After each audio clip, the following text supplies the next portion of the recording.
Então, outra boa noite a todos. Estamos aqui tentando ajudar, tentando colaborar nesse esforço que os irmãos estão fazendo, os companheiros espíritos estão fazendo, de fazer o estudo desse livro muito interessante. Eu já o conheço há bom tempo, não é? Há bom tempo que eu utilizo para tirar minhas dúvidas, alguns esclarecimentos, interpretações, porque muita coisa que a gente precisa pegar desse livro são as interpretações, não é? O nosso livro do Caio Bachuto, Parábolas e Ensinos, não é, de Jesus, certo? Então já é um livro antigo meu aqui que eu consulto muito, né? E esses autores, no caso o Cairbar, nos ajudam tremendamente, porque para nós que nós estamos aprendendo essas lições todas, né? As palavras de Jesus, muitas vezes, elas permanecem enigmáticas. Né? Não conseguimos não conseguimos uma interpretação muito fácil. Né? E interpretar de qualquer maneira não é o caso. Né? Nós temos, evidentemente, que dar uma ideia mais próxima possível daquilo que Jesus quis dizer, quis colocar como ensino, né? Senão cada um vai interpretar de um jeito, embora elas, de fato, caibam interpretações. É possível. Né? Mas às vezes a gente escuta umas interpretações que não batem muito com o que está escrito ali, não é?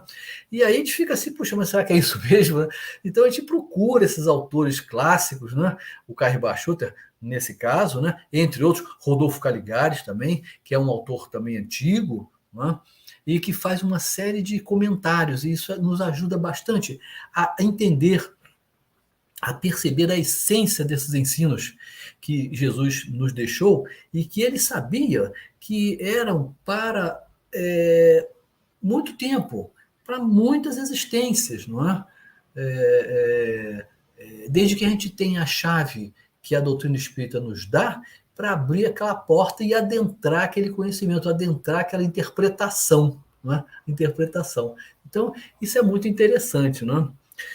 E esses espíritas, no caso o Cairbar, é um maravilhoso, um espírito de grande evolução, não é? Que passou por aqui, deixou suas pegadas luminosas aqui na nossa terra, não é? E ele nos ajuda bastante nesse sentido. Mas muito bem, essa parábola ela é bem curtinha, não é? É um ensinamento bem curto. O próprio Cairbar ele faz um comentário bem conciso, mas bem direto sobre a interpretação, não é? E vamos recordar, ela diz o seguinte, não é? Para te recordar. No dizer de Mateus, ela está escrita assim, tá?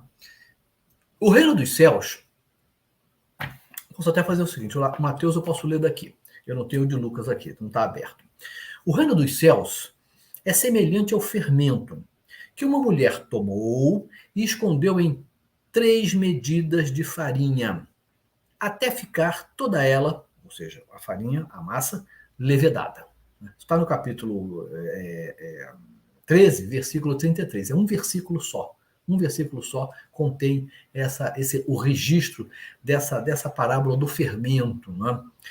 E o nosso companheiro Lucas, né, ele também registrou. O Marcos registrou, não a do fermento, registrou a da semente na sementinha, não é? Mas o Lucas registrou também a do fermento, que diz assim a de Lucas, não é? Tem uma pequena diferença, não é? E de novo disse, capítulo 13, versículo 20 e 21, não é? Os dois estão no capítulo 13. E de novo disse, a que comparei o reino de Deus? Isso é Jesus falando, não é? O Lucas usa reino de Deus, o Mateus usa reino dos céus. Reino dos céus. Isso é muito interessante a gente observar essas coisas. Né? Então ele diz assim, Jesus, é semelhante ao fermento que uma mulher tomou e escondeu em 3 medidas de farinha, de trigo, aí ele acrescentou farinha de trigo, né? Até que fosse toda levedada. Então é basicamente a mesma estrutura, não é? Os mesmos elementos e a mesma proposta. Né? O Lucas escreveu um pouco depois, não é? Enfim, a data de confecção dos evangelhos entra em alguma disputa, não é? Porque não se tem uma absoluta certeza de quando é que eles foram escritos, né? Mas, enfim, tem aí bastante informação sobre, mas todos eles foram escritos bem depois, não é? Então, o que acontece? Uma primeira coisa interessante que a gente observa nessa parábola, não, é a seguinte: Mateus, ele sempre se refere, até hoje eu estava escutando uma pessoa falando, que existem dezenas de citações de Mateus ao reino dos céus. Ao reino dos céus. Enquanto Lucas escreveu o reino de Deus. Para nós, para uma pessoa que lê assim, enfim, não vê nenhuma situação que possa ser explorada numa citação como essa, não é? Numa expressão como essa, a princípio são sinônimas, e de fato o reino dos céus é sinônimo do reino de Deus. Não tem nenhuma, nós entendemos da mesma maneira, né? Mas olha que coisa interessante. Existe uma razão para Mateus ter escrito o reino dos céus e uma razão para Lucas ter escrito o reino de Deus. Por incrível que pareça, como a gente aprende, não é? É o seguinte, Mateus era hebreu de nascimento. E na cultura deles, não se podia usar o nome de Deus sob qualquer motivo. Então, ele colocava o reino dos céus. Olha que coisa interessante. Mateus. Dezenas de vezes no evangelho deles, todas elas ele escreve o reino dos céus. Já o Lucas, nós sabemos que a cultura dele era do paganismo. Então ele não tinha nenhuma restrição ao usar a palavra Deus. Então ele vai e escreve o reino de Deus. Uma coisa interessante isso, não é? A gente aprender esses detalhes que enriquecem o nosso conhecimento sobre esses textos antigos, não é? Inclusive, depois a gente vai citar ele de novo, nós aprendemos isso não nas palestras, nem nos livros mais comuns, mas numa série de livros que eu recomendo a vocês que estão estudando as parábolas, inclusive, não é? Estivemos aqui antes vendo o Caligares, o Caribou Schutel, né? Mas existe um autor espírita, não é? Que escreveu 8 livros de análise dos evangelhos, que é chamado, todos nós conhecemos, Carlos Torres Pastorino. Né? Há até pessoas que acham que ele não foi espírita, mas ele tem até um livro de técnica da mediunidade. Né? Ele fala o tempo todo sobre os princípios dos espíritas. Né? Ele escreveu 8 obras de uma série intitulada Sabedoria do Evangelho, Carlos Torres Pastorino. Esses livros não são publicados mais. A gente só consegue eles em sebos. Até um dia eu estava no Rio, aí entrei num sebo atrás de um livro como esse, mas encontrei só um. E era bem caro, porque são raros, não é? E ele tem um dos exemplares dele, é um índice, onde ele coloca todos os capítulos e versículos que ele analisou dos 4 evangelistas. Ele faz análise dos 4 evangelistas. E lá foi que eu descobri isso, que ele disse que por Mateus ser um judeu, ele não podia citar o nome de Deus assim, vamos dizer, levianamente, vamos dizer, não sei. A palavra não me fugiu a palavra, mas assim, de uma maneira comum, não é? Já Lucas não tinha essa dificuldade, então ele escreve o reino de Deus. Mas então, aqui nós vemos, não é? Nós vemos aqui nessa parábola 4 elementos, não é? 4 elementos que a gente pode identificar aqui, não é? O fermento, não é? A mulher, as 3 medidas, não é? E o processo de levedura. 4 elementos. 4 elementos. Não é? Até escutando um amigo nosso comentando isso, ele se identificou só 3, mas são 4 elementos. Não é?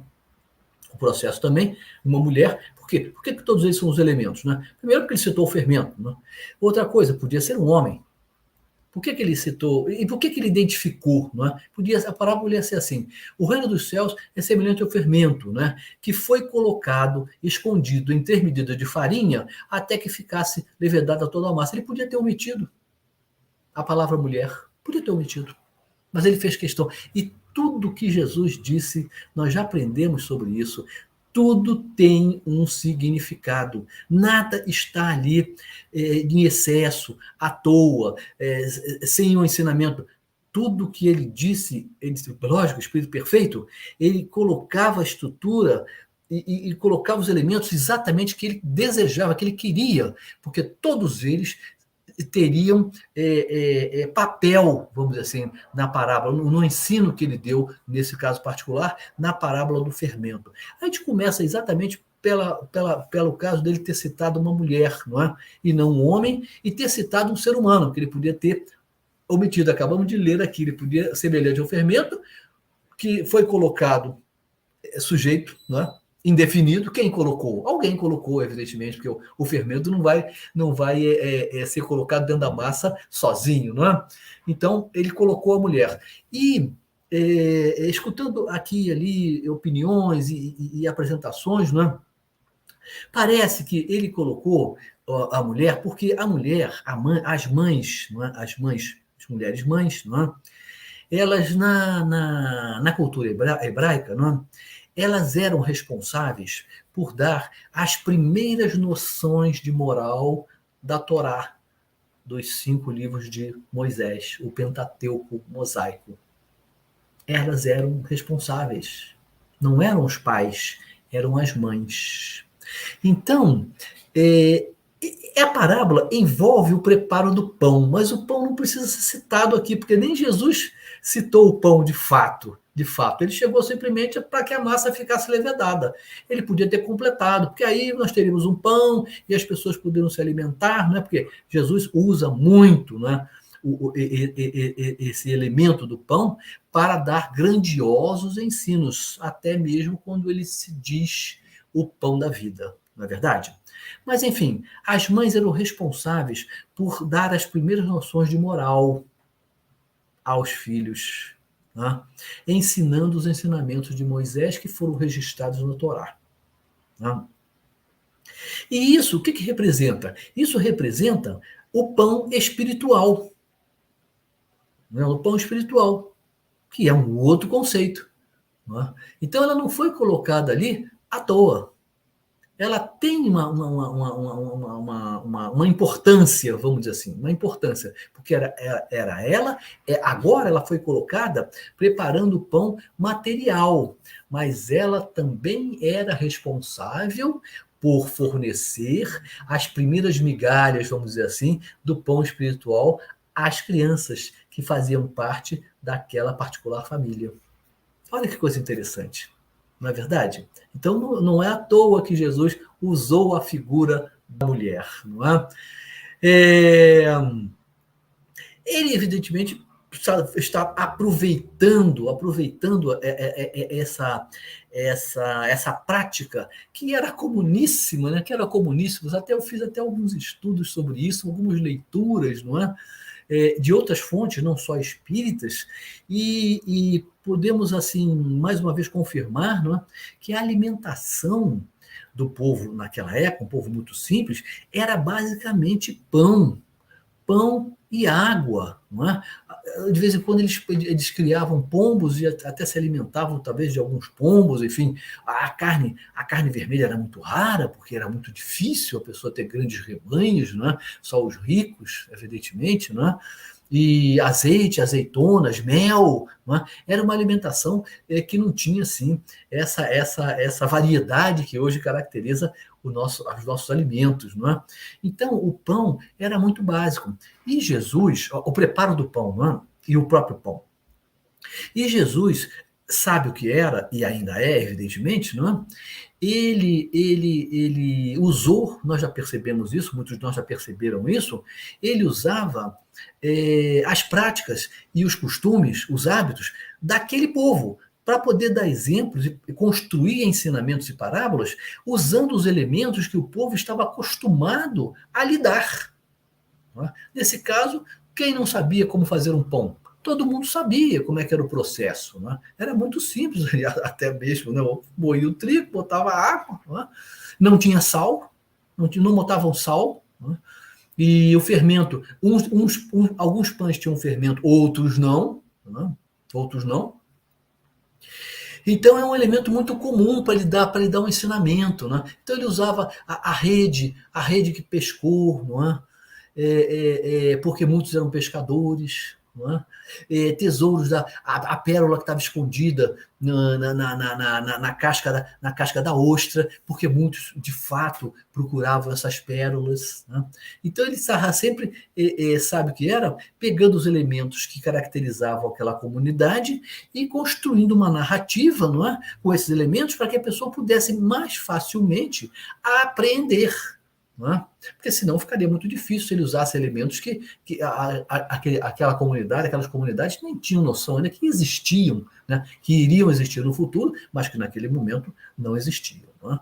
Então ele usa essa prática muito comum, porque era aquela que fornecia o alimento mais simples, né? Mais simples. Né? O trabalho de um dia parece que eram duas medidas de pão, uma coisa dessas. Não é? Até isso era usado como moeda, como elemento de remuneração ao trabalho realizado. Era o pão. Então era muito comum. Né? E aí eles descobriram no passado, né, bem, talvez antes deles, né, que existiam certos fungos que poderiam fazer com que aquela massa ela ganhasse volume, não é? E mais, sem esse fermento, parece que fica muito ruim, fica insosso, é difícil de ser ingerido. Não é? Então ele usa esse elemento do fermento para dar uma lição, que nós já vamos ver a interpretação daqui a pouquinho, né? Do crescimento, ganhar volume, de se agigantar, não é? De se expandir. Né? Alguma coisa que se expande, no caso, era a farinha de trigo. Não é? E finalmente vai estar o processo de levedação, não é? Também, que é o próprio processo. Então você tem a levedura, você tem o fermento, você tem o trigo e você tem o elemento humano na figura de uma mulher. Não é? Então esses são os elementos que compõem esse ensino grandioso de Jesus. Agora, tem uma coisa interessante que é a seguinte, vocês recordaram conosco, não é? Todos nós. Por que será que Jesus falou em 3 medidas? Por qual razão? O reino dos céus é semelhante ao fermento, que uma mulher tomou e escondeu em 3 medidas de farinha. Podia ser assim, que uma mulher tomou e escondeu em 1 medida de farinha. Não poderia? Como também poderia ser 4 medidas. 2 medidas. Por que será que ele falou em 3 medidas? Nós já lembramos aqui que tudo que Jesus disse tinha um significado. Tinha e tem. Tem uma interpretação que nós precisamos buscar. Porque não foi à toa que ele falou em 3 medidas. Não é? Inclusive, o Carlos Torres Pastorino, também em Sabedoria do Evangelho, num dos volumes, não é? Ele fala o seguinte, essa medida era uma medida que na época equivalia a 11, 12, 13 litros. Eu já encontrei 10, encontrei 13, enfim, eu fico aqui entre 10 e 13. Né? Essas coisas são sempre assim. Quando a gente vai aprofundando, aí em cada lugar a gente acha um número, né? Principalmente essas medidas. Né? Mas, enfim, 10, 11, 12, 13 litros. Né? E 3 medidas seriam quase 50 litros equivalente. Né? Isso era uma quantidade enorme de pães. Enorme de pães. Né? O Pastorino até calculou 200 e tantas bisnagas de pão. Por que um exagero como esse? Né? Uma família que fosse composta lá de 4, 5 pessoas, talvez um parente que morasse junto, enfim, seja como for, não é? Você não tinha como fazer 200 pães, 200 bisnagas, para alimentar quando? Eu não tinha como guardar, inclusive. Não era possível guardar. A não ser que fosse, evidentemente, um preparo para uma grande massa de pessoas. Não é? Mas não era o caso. Isso aí é uma coisa bem particular, de família. Não é? Por que fazer 3 medidas de farinha de trigo? Por qual razão? 3 medidas. Uma já seria razoável. Não é? Então seria razoável, mas 3 parece que é muita coisa. Não parece que é muita coisa. E aí nós temos uma das chaves que o Espiritismo nos fornece para começarmos a entender o sentido profundo desta palavra, desta parábola, né? E destas palavras, né? Desta parábola e destas palavras. As 3 medidas podem representar, porque a gente fala que pode representar, porque a parábola se presta a outras interpretações também, não é? Então, elas podem ser interpretadas, as 3 medidas, como as 3 revelações. As 3 revelações. Moisés, Jesus, Consolador Prometido, Doutrina dos Espíritos. Aí a gente começa a fazer um pouco de sentido. Aí começa, peraí, mas vamos montar isso aí então. Então quer dizer que na realidade Jesus não estava preocupado com a farinha de trigo, com a quantidade. Não estava. Porque, inclusive, se a gente for ao pé da letra e pegar a medida e for saber, for identificar quanto corresponde a uma medida daquela época, a gente fica assim, poxa, mas Jesus, não estou entendendo, Jesus. Por que você usou uma figura tão assim, agigantada, não é? Para dar esse ensinamento, certo? Podia ter, inclusive ele podia até nem ter falado em medidas, ele podia ter falado assim: o reino dos céus é semelhante ao fermento que uma mulher tomou, não é?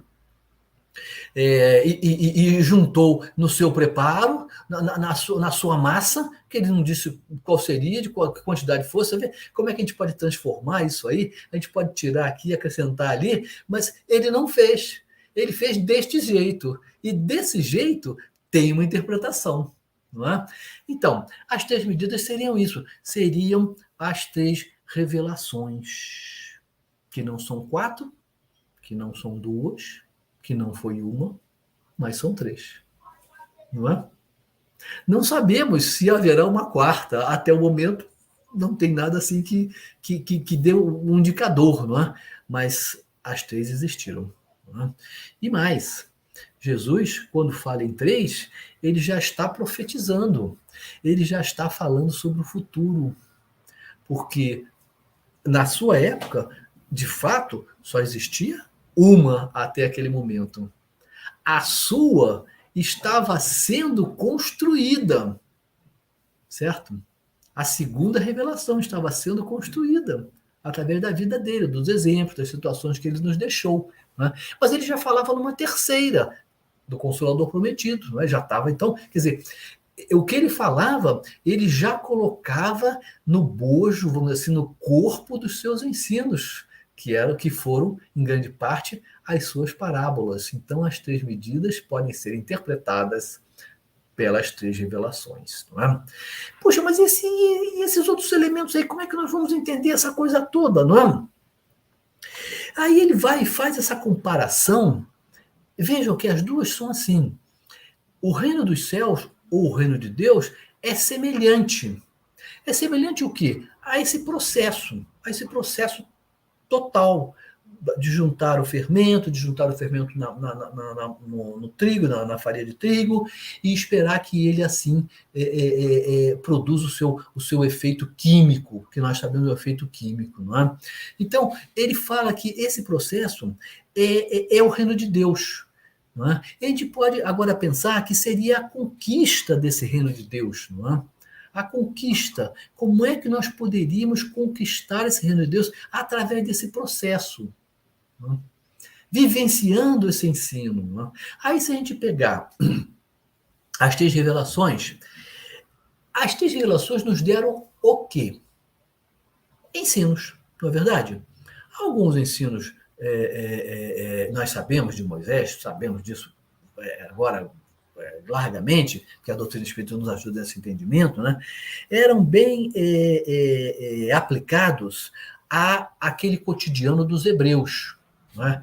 E nós sabemos que ele emprestava um caráter divino a todos eles, porque se ele não fizesse isso, eles não iam obedecer. E ele precisava da disciplina daquele povo, que era um povo realmente, naquela época, ainda muito rude, muito bruto, muito indisciplinado. Não é? Então precisava de coisas firmes, com caráter divino, que ganhavam mais firmeza ainda quando lhes eram dadas características divinas. Mas essa parte a gente já sabe, a gente já deixou de lado, a gente sabe que a gente tem que deixar de lado.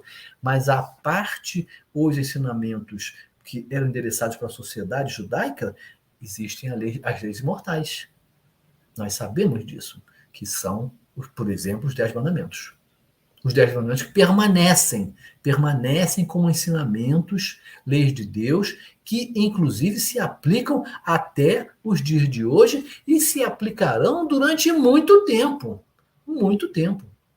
10 mandamentos durante muito tempo. Né? Embora alguns já passem por cima daquele primeiro mandamento ali, não farás imagens e tanta coisa toda, nós sabemos, né? Nós sabemos como é que funciona as nossas sociedades, os nossos segmentos religiosos. Né? Mas nós, evidentemente, não, em princípio, não precisamos de fazer essas imagens. Né?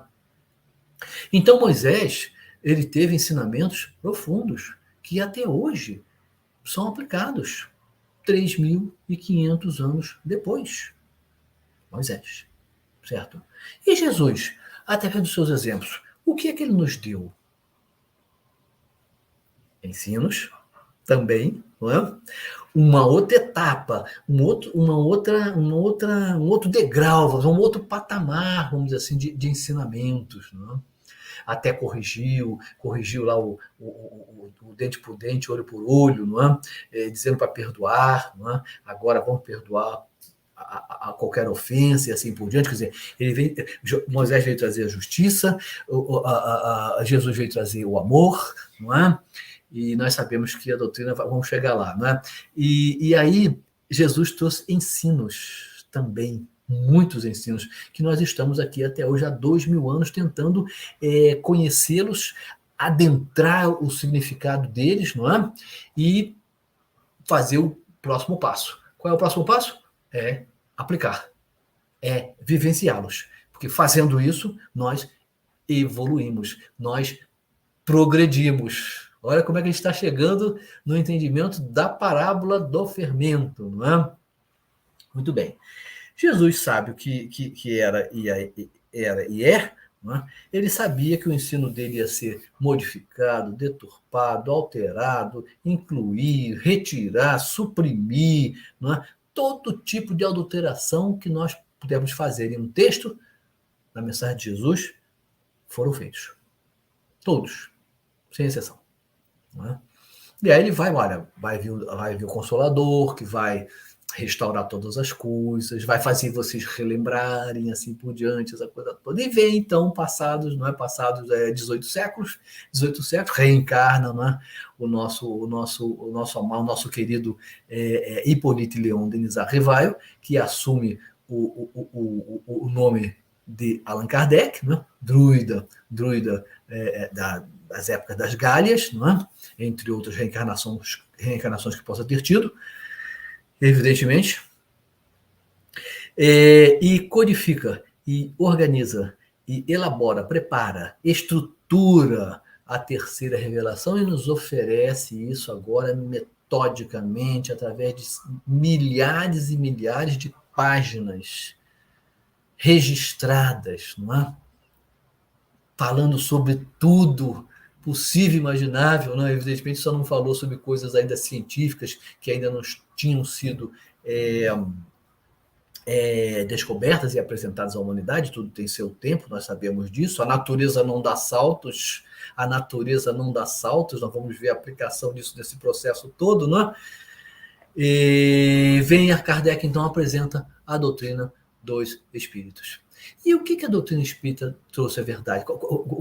Eu já falei. Qual é a palavra mágica, vamos dizer, a palavra-chave? Foi a verdade. Né? Então, nós tivemos a justiça, princípio de justiça, o amor na sua expressão maior, não é? Jesus, e a verdade na doutrina espírita, na codificação espírita. Né?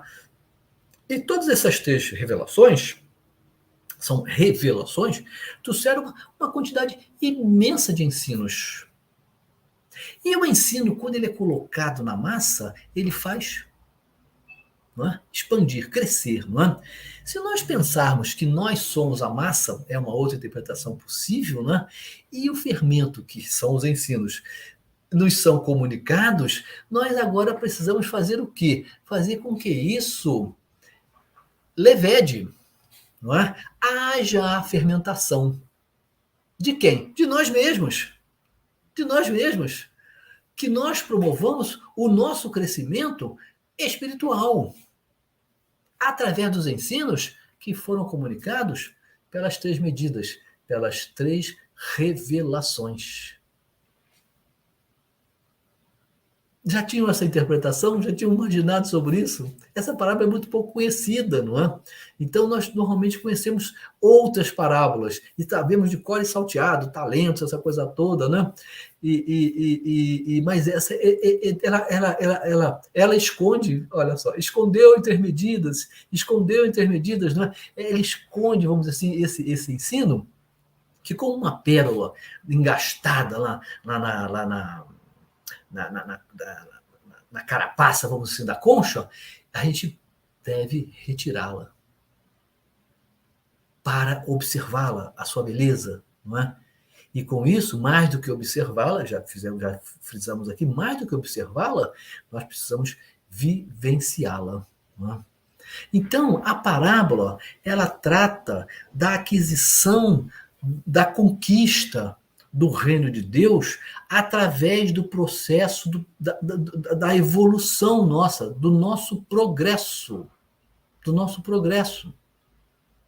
Quando a gente vai pegar os ensinos, né, e procurar vivenciá-los, aplicá-los, né, cada vez mais a nós mesmos e àqueles que nos cercam, né, e vai promovendo esse progresso, esse avanço, esta evolução, e qual é o resultado maior? O que é que nós buscamos? A perfeição relativa, não resta dúvida, não a perfeição absoluta, lógico, nós sabemos, porque essa é de Deus, né, mas a perfeição relativa. E cada vez mais progredindo nesse processo, nós vamos cada vez mais construindo o reino de Deus que todos nós buscamos. Onde é que está, em que quadrante do universo está o reino de Deus? E nós já sabemos, já fomos orientados, já fomos instruídos, ensinados de que o reino de Deus está dentro de nós. Nós já vimos isso. Já vimos isso em outros estudos, outras abordagens, outras coisas que lemos, não é? Então, cabe agora a gente desentranhar esse reino de Deus dentro de nós, fazer ele fermentar, fazer ele crescer, ganhar corpo, vamos dizer assim, através desse fermento, que são os ensinos que foram comunicados pelas 3 revelações. Parábola do fermento. Parábola do fermento. E como é um processo muito lento, nós sabemos que o fermento ele não leveda a massa de uma hora para outra. Inclusive, eu posso até informar vocês, não é? Eu aprendi isso lendo hoje, não é? Eu fui começar a ler um pouco sobre essa coisa do pão do hebreu, não é? E esse pão que eles usam na época da Páscoa é um pão sem fermento. Eu não sabia disso, não sei se tem esse conhecimento. É um pão sem fermento. E por que é que eles são obrigados a comer durante a Páscoa este pão sem fermento? Por quê? Porque quando eles se tornaram cativos do reino da civilização egípcia, não é? Eles migraram por causa da fome e foram para outras terras, e aí, de repente, se viram apanhados por uma civilização guerreira, não é? E poderosa, não é? E ficaram aprisionados. Finalmente, houve toda aquela história das pragas, aquela coisa toda, elas aconteceram, e finalmente o faraó os libertou, deu liberdade, vocês podem ir embora, não é? Mas eles quiseram levar alguns pães, né? Evidentemente, milhares de pessoas quiseram levar pães, não é? E como eles ficaram talvez com medo, né? De repente o faraó ele muda de opinião, e a coisa tinha que ser um pouco bem rápida. Imagina, a pessoa está cativa durante anos e anos e anos, e fala assim, pode ir embora. Você vai embora no outro dia. De manhã acordou, você nem dorme. Muitas vezes já sai, porque é o que você sempre quis, a liberdade, não é? Então, eles não puderam esperar que o pão, que a massa fermentasse. Não colocaram fermento. Tinham que levar apenas a farinha de trigo com a água, sem fermento, porque saíram às pressas. E aí mantiveram essa tradição de comer o pão sem fermento para lembrarem da fuga do Egito, que é o grande livro de Êxodo, a fuga do Egito. Né? Por isso é que eles têm que comer o pão agora sem fermento. E dizem que fica ruim, fica um gosto muito, muito estranho. Né? Vi até um programa de televisão em que eles fizeram o pão sem fermento, né, e ofereceram numa padaria de São Paulo. pega um pedacinho de pão aqui, o pessoal, nossa, o que é isso? Né? Ele fica bom. Mas em termos de alimentação, ele atende à sua função. A sua função. Né? Então, essa é a razão deles terem o hábito de comer o pão. Então, o tal do pão ázimo, ou asmo, tem uma pequena variante aí, é exatamente esse pão sem fermento, que eles comem em homenagem à fuga do Egito. Né? E aí o que acontece? O processo nosso de evolução, porque a gente já falou, a gente frisou quando a gente falou que a natureza não dá saltos, ela caminha gradativamente, não é? A evolução, teoria de evolução e assim por diante, né? É um processo lento, é um processo que se assemelha ao processo da fermentação. Nós sabemos, nenhum de nós vai virar santo da noite para o dia, nós sabemos disso. Inclusive, muitas pessoas, é até um ensinamento que a doutrina espírita nos comunica, que quando nós aprendemos, chegamos noviços, né, dentro da doutrina, e que a gente vê essa beleza toda, esses desafios, todas essas explicações todas, a gente fala assim, eu vou viver isso agora do começo do dia ao fim do dia até o final da minha vida, né? Muitos de nós fazemos isso, fazemos promessas e assim por diante. Né? É isso é o certo. Mas aí chega no outro dia, muitas vezes, a gente já está falhando de novo, fazendo aquilo que a gente prometeu que não faria nunca mais. Nunca mais. Por quê? Porque a natureza não dá saltos. E o processo de evolução nosso é também lento. Quem determina a velocidade desse processo, evidentemente, somos nós mesmos. Somos nós mesmos. Nós é que damos o ritmo. Nós é que damos o ritmo. Mas o que acontece? Nós sabemos, em mundo de provas e expiações, estão aqui espíritos altamente endividados. São uns mais, outros menos, não é?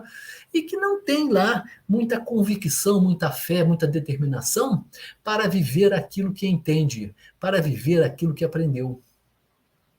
Então é um processo longo e lento. Não é igual em todos os mundos. Não podemos afirmar isso, não. Há mundos que devem ter tido processos de evolução mais rápidos, depende da escolha dos seus habitantes, depende do que eles fizeram. Né?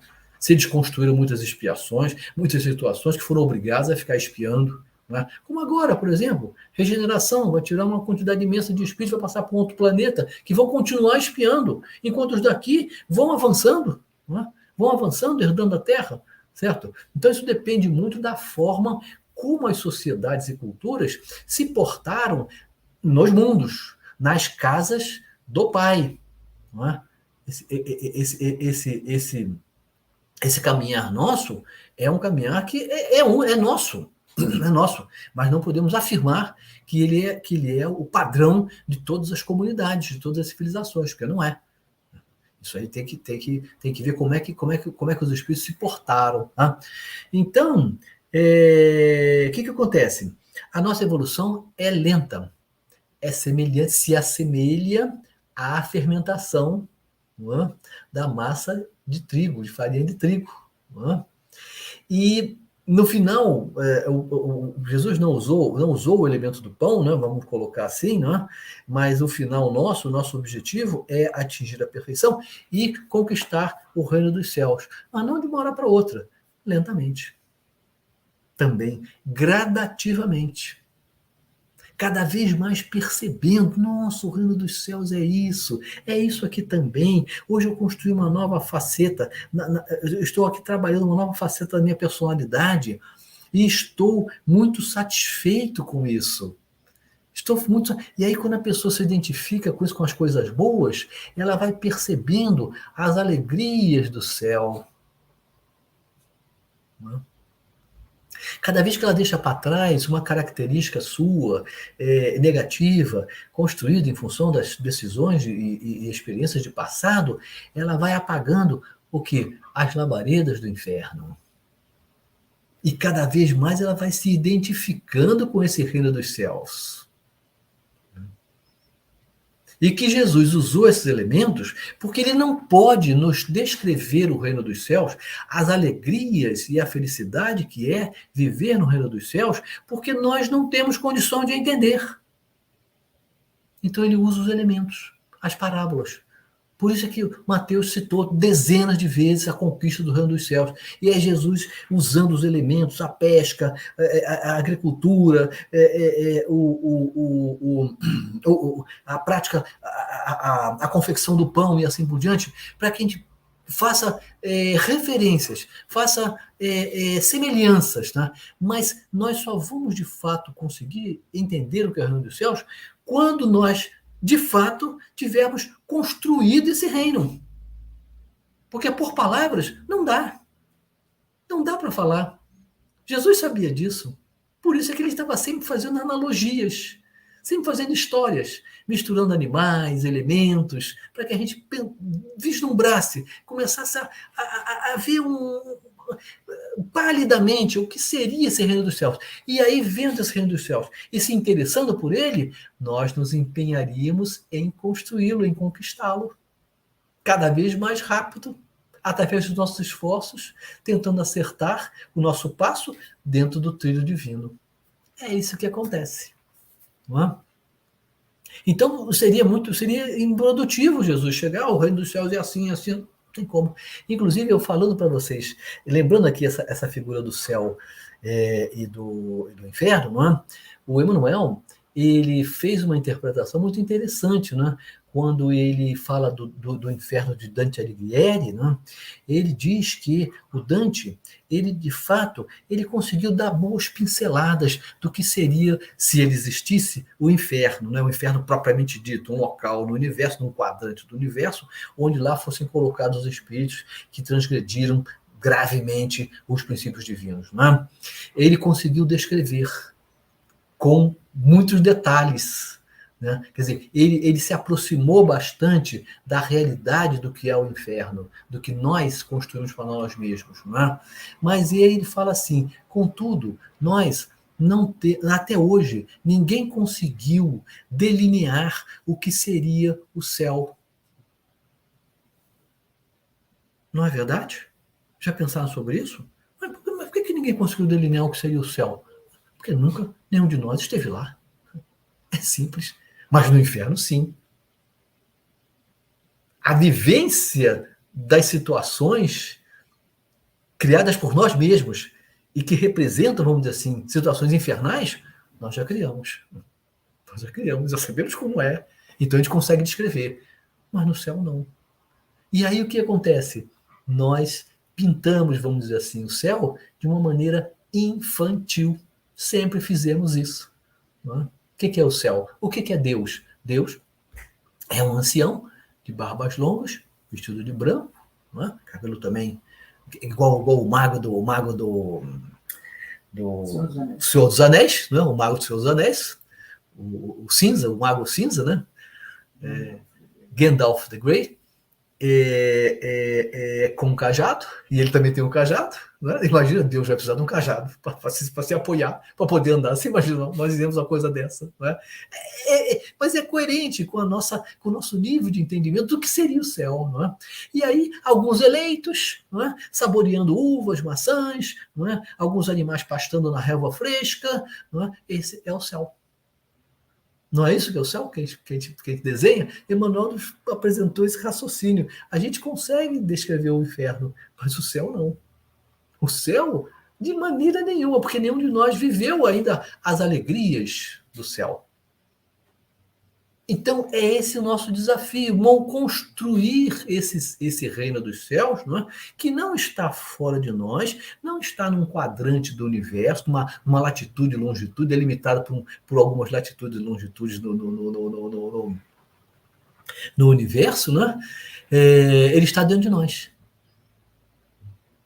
E como é que nós vamos construir isso? Através do fermento dos ensinos, que nós vamos deixar adentrar a nossa personalidade, a nossa individualidade. Mas, evidentemente, para fazer isso, nós precisamos ler e estudar. Olha como é que a gente foi acabar nos livros. Fomos acabar nos livros. Né? Porque são eles que nos ensinam. Eles que nos mostram, que nos apresentam a realidade. Então, todo o processo, não é, começa no nosso esforço de aprender, porque os ensinos, as verdades, já foram postas, já foram apresentadas, nós já as conhecemos. Né? A gente precisa agora trocar esses miúdos, não é? Procurar cada vez mais vivenciar essa verdade, essas leis, não é? E aos poucos, ir deixando as labaredas do inferno, substituindo pelas alegrias e a felicidade do reino dos céus. Não é? Num processo de fermentação gradativo, não é? Sem saltos, porque nós não podemos, não tem como, não tem como, certo? Não é da lei de Deus. Deus, após ele nos individualizar, e nós nunca saberemos quando fomos, porque está dito nos Espíritos, que ninguém saberá como é que foram as suas primeiras experiências, ninguém saberá, exceto Deus. Não é? A partir desse momento, a gente vai evoluindo aos poucos, não é? Vai conquistando aos poucos, né, nesse processo, certo? E ganhando experiências, evidentemente, se acertamos mais, buscando acertar mais, a gente espia menos, a gente sofre menos, vamos dizer assim, sente menos o sofrimento, as situações de dificuldade. Não é? Então, é um processo semelhante ao processo da fermentação. Por isso é que Jesus disse: o reino dos céus é semelhante ao fermento que uma mulher tomou e escondeu em 3 medidas de farinha até que ficasse levedada toda a massa. Nós todos estamos destinados, não é, a passar por esse processo de fermentação. Todos nós. Isso é uma lei de Deus. Não nos criou perfeitos, nos criou simples e ignorantes, para que nós fôssemos aprendendo gradativamente os seus princípios, as suas leis, como é que funciona, como é que é a mecânica da vida, para no futuro, não é? No futuro ainda razoavelmente distante, evidentemente, não é? Nós poderemos ajudá-lo, como Jesus hoje ajuda Deus, sendo o governador do planeta Terra. Espírito perfeito, está no livro dos Espíritos, está na Gênesis, né? Ele acaba, não vamos dizer assim acaba, mas uma das funções, uma das atribuições do Espírito perfeito é exatamente cuidar de planetas, de orbes, estrelas, das casas do Pai. Nossa, é um processo longo, não resta dúvida. É um processo longo, e só para a gente ter para a gente ficar pensando sobre isso, né? Hoje mesmo estamos escutando, né? E relendo e revendo, né? Dizem que a Terra foi criada há 4,5 bilhões de anos atrás. 4,5 bilhões. Hoje é o que a ciência apresenta, né? E nós sabemos que Jesus é o governador, é o organizador desse processo todo, da constituição toda da Terra, da massa, das erupções, das cataclismos, da criação da água, da atmosfera, essa coisa toda. Né? Ele está à frente desse mecanismo todo, desse processo todo. Né? Então, não sei se vocês já pensaram sobre isso, mas Jesus, o Espírito puro Jesus, que nós também seremos, evidentemente, ele já era perfeito relativamente há 4,5 bilhões de anos atrás. Senão, ele não poderia ser o gerente, vamos dizer assim, de um planeta. Imaginemos isso. Imaginemos a grandiosidade desse espírito. Né? O quanto ele já deve ter trabalhado pela harmonia do universo, com participação, evidentemente, sempre seguindo todo o pensamento de Deus. Não é? Eles conhecem, nós vamos conhecer o que Deus espera da sua criação. Agora, não fazemos nem ideia, não é? Mas vamos adentrar cada vez mais esse conhecimento, não é? Através desse processo de fermentação, não é? De evolução, de progresso. E aí, então, finalmente, nós poderíamos dizer, como Jesus disse, o Pai e eu somos um. Parábola do fermento.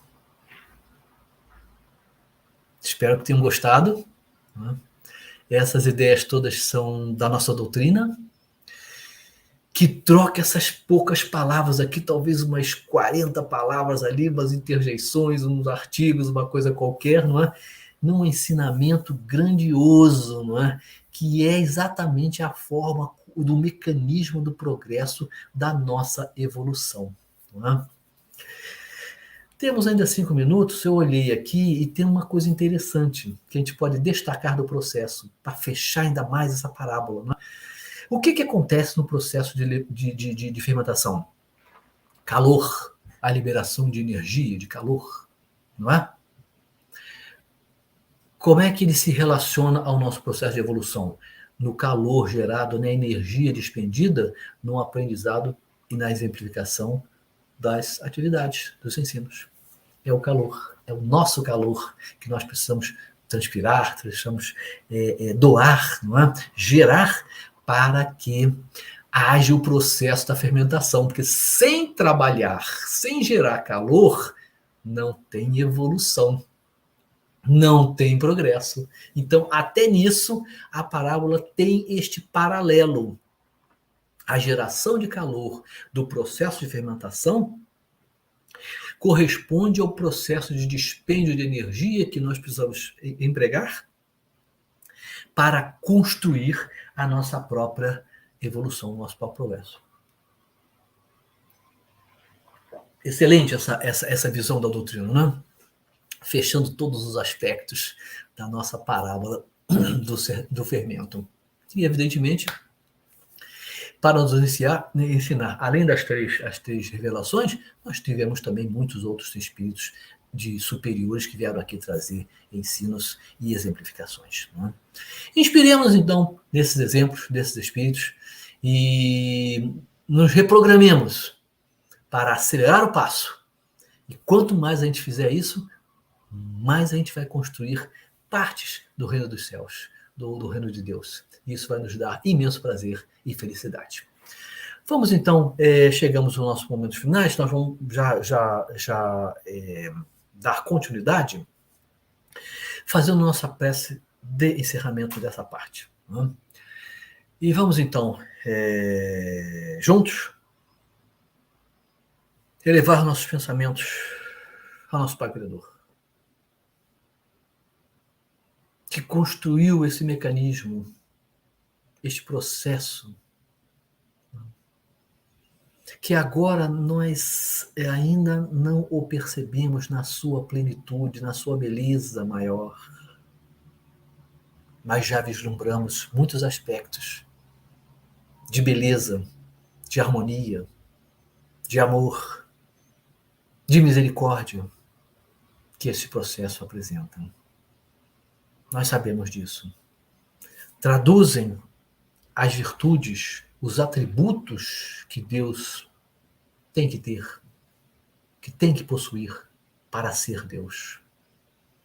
E Ele empresta essas suas virtudes, esses seus atributos, essas suas características a este processo, e nós, quando vamos nos esforçando, nós vamos percebendo a presença de Deus, a mão de Deus, vamos dizer assim, em tudo que acontece ao nosso redor.